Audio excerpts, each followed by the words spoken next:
Welcome to melts and மவுத். ஒரு புதிய chicken recipe பார்க்கலாமா? Broccoli chicken. இது பண்ணுறதுக்கு ஃபர்ஸ்ட் ஒரு பேனில் பட்டர் மெல்ட் பண்ணிக்கலாம். இஞ்சி பூண்டு, க்ரீன் சில்லி, வெங்காயம் இதெல்லாம் நல்லா சாட்டே ஆனதுக்கப்புறம் ப்ரோக்கோலி ஆட் பண்ணி வேக விடலாம். அதுக்கப்புறமா புதினா இலை, கொத்தமல்லி இலை, பன்னீர் எல்லாம் சேர்த்து நல்லா வதங்கினதுக்கப்புறம் ஸ்டவ் ஆஃப் பண்ணி ஆற விட்டு கர்ட் ஆட் பண்ணி நல்லா ஸ்மூத் பேஸ்ட்டாக அரைச்சி வச்சுக்கலாம். சிக்கன் மேரினேட் பண்ண salt, pepper, ginger garlic paste, curd, maida மாவு, கார்ன்ஃப்ளவர் மாவு, 2 டேபிள்ஸ்பூன் ஆயில் இதெல்லாத்தையும் ஆட் பண்ணி மேரினேட் பண்ணிவிட்டு சிக்கன் ஏர் ஃப்ரையர் இல்லைன்னா ஆயிலில் ஃப்ரை பண்ணி அதையும் தனியாக எடுத்து வச்சுக்கலாம்.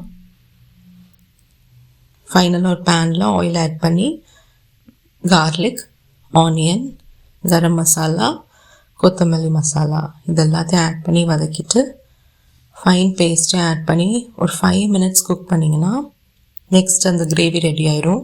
கூடவே சிக்கன் ஆட் பண்ணிவிட்டு கசூரி மேத்தி, லெமன் ஜூஸ் போட்டு இறக்குனிங்கன்னா டெலிஷியஸான ப்ரோக்கோலி சிக்கன் ரெடி.